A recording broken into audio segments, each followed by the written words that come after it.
أشهد أن لا إله إلا الله.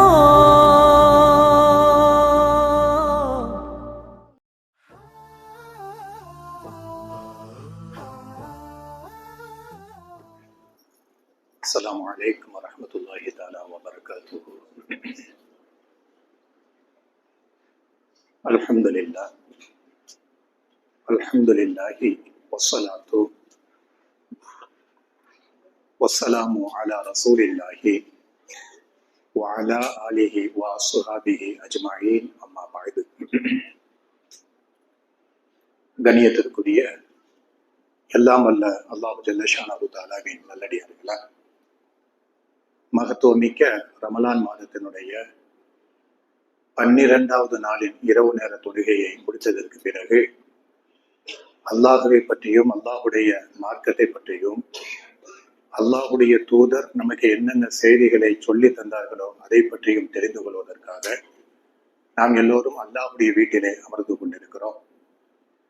கண்ணியத்திற்குரியவர்களை, அல்லாஹுடைய ரசூல் ஸல்லல்லாஹு அலைஹி வஸல்லம் அவங்க சொன்னாங்க, இன்னமா புஇஸ்து முஅல்லிமா, நான் உங்களுக்கு இறை தூதராக அனுப்பப்பட்டதெல்லாம் எதற்காக வேண்டி?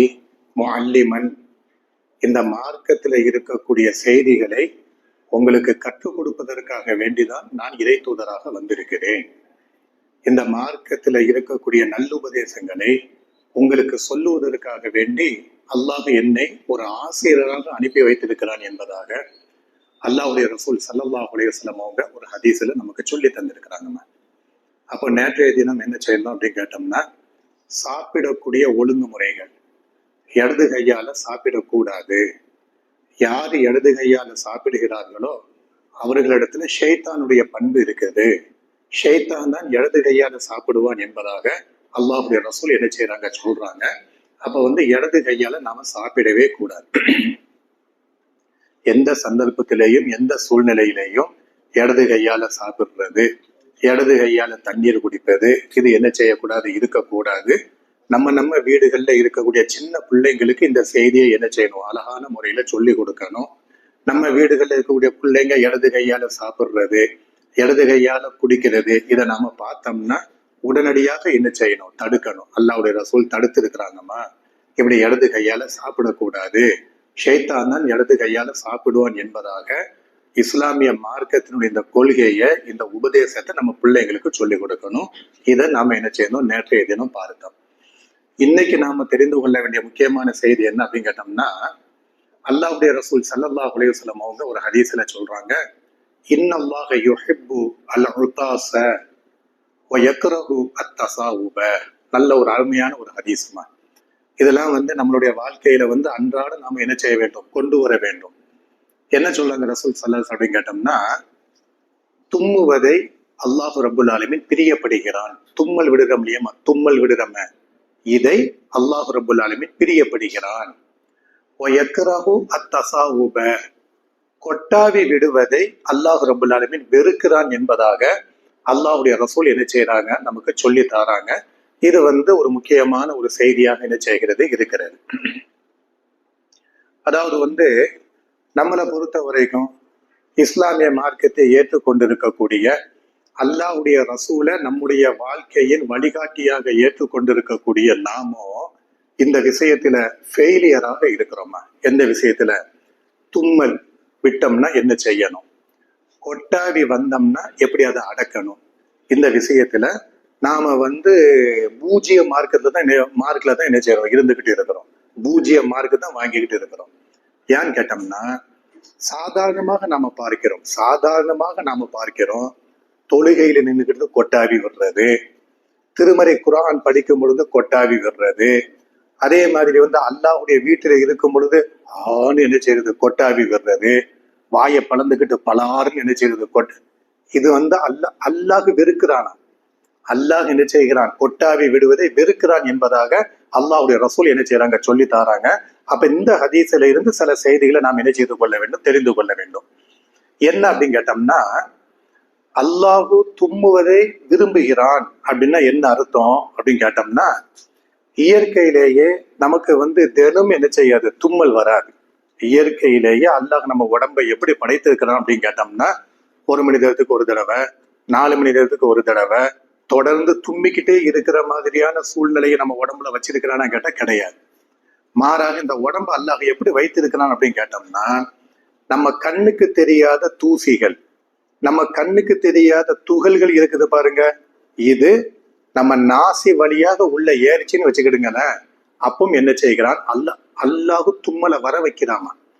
அல்லாஹ் நம்ம மேல காட்டக்கூடிய ஒரு பெரிய கிருபை என்ன அப்படின்னு கேட்டோம்னா, நம்ம லெங்ஸை பாதுகாப்பதற்காக வேண்டி, நம்ம நுரையீரலை பாதுகாப்பதற்காக வேண்டி, எதுல இருந்து, வைரசுகள்ல இருந்து பாதுகாப்பதற்காக வேண்டி அல்லாஹ் ரப்புல் ஆலமீன் இந்த மனித படைப்பை எப்படி படைத்திருக்கிறான் அப்படின்னு நீங்க பாத்தீங்கன்னா, நம்ம மூக்கு இருக்குது இல்லையாமா, இந்த மூக்கினுடைய உள் பகுதியில முடி இழைகளை அல்லாஹ் இணைச்சிருந்திருக்கிறான், வளர செஞ்சிருக்கிறான். மிருதுவான முடி இழைகள், இந்த இழைகளை என்ன செஞ்சிருக்கிறான் அல்லாஹு மூக்கினுடைய உள்புறத்துல என்ன செய்திருக்கிறான், வளர செஞ்சிருக்கிறான். மட்டுமல்லாம இந்த முடி இழைகள் வளருது பாருங்க, இந்த படலம் இருக்குத, இந்த படலத்துல ஒரு வகையான அமிலத்தை அல்லாஹ் என்ன செய்கிறான், சுரக்க செய்கிறான். எப்போ கண்ணுக்கு தெரியாத தூசிகளோ கண்ணுக்கு தெரியாத துகள்களோ மூக்கு வழியாக உள்ள போகும் பொழுது அல்லாஹ் என்ன பண்ணிக்கிறான் அப்படின்னு கேட்டோம்னா, இந்த முடி இழைகளை வளர செய்து, அந்த முடி இழைகள் எதுல வளருதோ அந்த நாசி படலம் இருக்குது பாருங்க, ஒரு சவ்வு படலம் இருக்குத, இந்த சவ்வு படலத்துல ஒரு வகையான அமிலத்தை சுரக்க செய்கிறான். உலகத்துல நிறமே இல்லாத அமிலம் என்னது அப்படின்னு கேட்டா இதுதாமா. நீங்க எந்த பொருளை எடுத்து பாருங்க, ஏதாச்சும் ஒரு நிறம் இருக்கும். கருப்பு நிறம், மஞ்சள் நிறம், சிகப்பு நிறம், வயலட் நிறம், புளு அப்படின்னு சொல்லி போட்டு நீங்க எதை கையில எடுத்தாலும் சரி ஒரு நிறம் ஒண்ணு இருந்து கொண்டே இருக்கும். ஆனா அல்லாஹ் என்ன திரும்ப பண்றான், மூக்கினுடைய நாசியினுடைய உள்படலம் இருக்குத, அதுல ஒரு வகையான அமிலத்தை சுரக்க செய்கிறான். அந்த அமிலத்துக்கு நிறமே கிடையாது என்பதாக நவீன மருத்துவம் என்ன செய்யறாங்க சொல்றாங்க.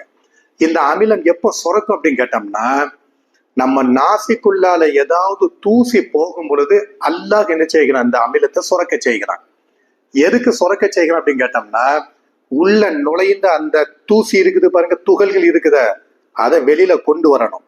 இப்படி வெளியில கொண்டு வருவதற்காக வேண்டி உடம்பினுடைய முழு பகுதியும், அது ஹார்ட் ஆட் இருக்கலாம், லங்ஸ் ஆட் இருக்கலாம், உடம்புல இருக்கக்கூடிய நரம்புகளாக இருக்கலாம், உடம்புக்குள்ளால இருக்கக்கூடிய குடல்களாக இருக்கலாம், எல்லாம் சேர்ந்து ஒரு வகையான காற்றை வெளியில தள்ளுது. அதாவது இந்த தும்மல் இருக்குது பாருங்க, இந்த தும்மல் மணிக்கு 160 கிலோமீட்டர் வேகத்தை அந்த காத்து வெளியில வருதாமா. சுபஹானல்லாஹ். இன்னைக்கு இருக்கக்கூடிய நவீன மருத்துவம் சொல்லுது, நாம தும்மும் பொழுது வரக்கூடிய அந்த காற்று இருக்குது பாருங்க, மணிக்கு 160 கிலோமீட்டர் வேகத்துல உள்ள நுழைந்த அந்த தூசியை என்ன செய்து வெளியே தள்ளுகிறது. வெளியே எவ்வளவு பெரிய ஒரு ஒருக்கு நடக்குது பாருங்க. இந்த தூசியை தட்டுவதற்காக வேண்டி, துகளை தட்டுவதற்காக வேண்டி அல்லாஹ் எவ்வளவு பெரிய நுண்ணறிவாளன் பாருங்க. அவன் எவ்வளவு பெரிய ஒரு நிகழ்ச்சியை மூக்குக்குள்ளால நடத்துறான் பாருங்க. இவ்வளவு வேகமாக இந்த காத்தை வெளியில தள்ளுது பாருங்க. என்னம்லாம் சேர்ந்து தள்ளுது, நம்ம உடம்புக்குள்ளால இருக்கிற குடல் உட்பட ஒர்க்காகுது. நம்ம உடம்புல இருக்கக்கூடிய நரம்புகள் எல்லாம் சேர்ந்து என்ன செய்யுது, அந்த தூசியை வெளியில தள்ளுது. வெளியில தள்ளுனோம்னா அல்லாஹ்வுடைய ரசூல் நமக்கு என்ன செய்யறாங்க, சொல்லி தராங்க. எப்படி அப்படின்னு கேட்டோம்னா, உங்களில் யாராவது ஒருவர் தும்மினால், இதமா நீங்க நல்லா கவனிக்கணும், உங்களில் யாராவது ஒருவர் தும்மினால் உடனடியாக அல்ஹம்துலில்லாஹ் என்று சொல்லட்டும். அல்ஹம்துலில்லாஹ் சொல்லணுமாமா. சொல்றோமா? அல்ஹம்துலில்லாஹ் என்று தும்முன உடனே நம்ம சொல்றோமா? இல்லத்தான் நம்ம ஃபெயிலியர் ஆகுறோம். தும்மல் என்பது அது சாதாரணமா உடம்புல இருந்து வெளியில வருதுன்னு சொல்லி போட்டு நாம புரிஞ்சு வச்சிருக்கிறோம். அப்படி கிடையாது. நுரையீரலை பாதுகாப்பதற்காக வேண்டி தூசிகள், துகள்கள் அந்த நுரையீரலை தாக்கிவிடக் கூடாது என்பதற்காக வேண்டி மூக்குக்குள்ளால முடி இலைகளை தழுக்க செய்து, அந்த முடி இலைகள் எதுல தழுக்குதோ அந்த படலத்துல ஒரு வகையான அமிலத்தை சுரக்க செய்து, அந்த அமிலமும் நிறைய சுரக்காம நிறமே இல்லாத அளவிற்கு ஒன்ன சுரக்க செய்து அந்த தூசிய வெளியில தள்ளி விடுறான் பாருங்க. அல்ஹம்துலில்லாஹ் சொல்லுங்க, அல்லாஹ்வுடைய ரசூல் சொல்றாங்கம்மா. அல்ஹம்துலில்லாஹ் சொல்லணும். நவீன விஞ்ஞானம் என்ன செய்கிறது, இறை தூதர் முஹம்மது தும்முனம்னா அல்ஹம்துலில்லா சொல்றாங்களே, எதுக்கு சொல்றாங்க அப்படிங்கறத ஆய்வு செஞ்சு பார்த்தோம்னா இன்னும் ஒரு விஷயம், இந்த துகள்கள் வெளியில தள்ளுத இதை ஒண்ணுல சைன் போடுறாங்க. இப்படி ஒரு ஒருக்கு உடம்புக்குள்ளால நடக்குது, எனவே அல்ஹம்துலில்லா சொல்லணும். இன்னொரு ஒருக்கு என்ன நடக்குது அப்படின்னு கேட்டோம்னா, நாம தும்மும் பொழுது நம்ம ஹார்ட் இருக்குது பாருங்க, ஒரு செகண்ட் அந்த பம்பிங் பண்றது நிப்பாட்டுது. உடம்பு முழுவதிலையும் பிளட்ட பம்பிங் பண்ணக்கூடிய அந்த ஹார்ட் இருக்குது பாருங்க, ஒரு செகண்ட் அப்படியே ஒர்க் பண்ணாம நிக்குது. தும்மி முடிச்ச உடனே திரும்ப ஒர்க் ஆகுது. இந்த ஒரு செகண்ட் ஒர்க் ஆகாம நின்றுட்டு திரும்ப ஒர்க் ஆகுது பாருங்க. இந்த ஒண்ணுக்காக வேண்டி அல்ஹம்துலில்லா சொல்லுங்க. முஹம்மது ஸல்லல்லாஹு அலைஹி வஸல்லம் அவங்க தும்முனம்னா அல்ஹம்துலில்லா சொல்லுன்னு சொல்லி இருக்கிறாங்கன்னா இந்த ரெண்டு காரணம் இங்க நடக்குது. ஒண்ணு ஹார்ட் பம்பிங் ஒர்க் ஆகுது, இன்னும் ஒண்ணு உடம்பு முழுவதுல இருக்கக்கூடிய அந்த ஏற 160 கிலோமீட்டர் வேகத்துல அந்த தூசியை வெளியில தள்ளுதுன்னா இது சாதாரண விஷயம் கிடையாது. எனவே முஹம்மத் அல்ஹம்துலில்லா செய்ய சொன்னாங்க, சொன்னாங்கன்னு சொல்லி போட்டு இன்னைக்கு இருக்கக்கூடிய நவீன மருத்துவம் என்ன செய்கிறது சொல்லுகிறது. சரி, ஒருவர் தும்முகிறார், அல்ஹம்துலில்லா அப்படின்னு சொல்லிட்டோன்னு வச்சுக்கிடுங்களேன்.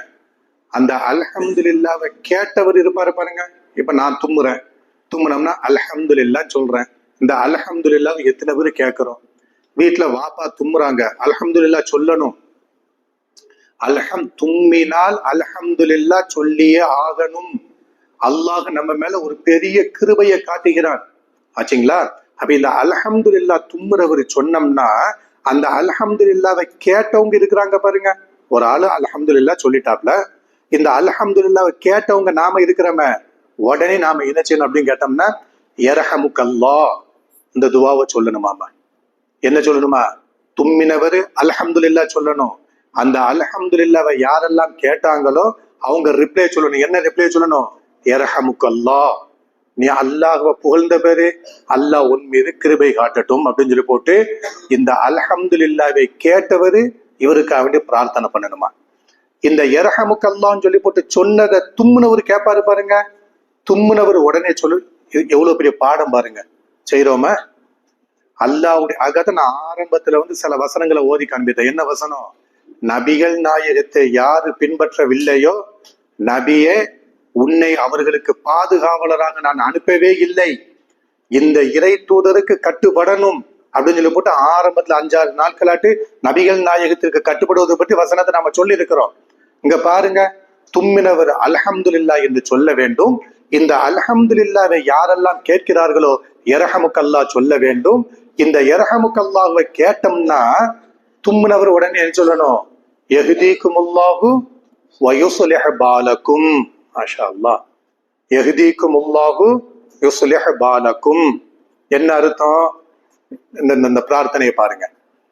அதாவது ஒரு மூமின் எந்த நேரத்திலையும் இன்னும் ஒரு மூமினை பற்றி உண்டான காழ்ப்புணர்ச்சி, பொறாம, கோபம் இருக்கக்கூடாது என்பதற்கு இந்த பிரார்த்தனை ஒரு ஆதாரமா.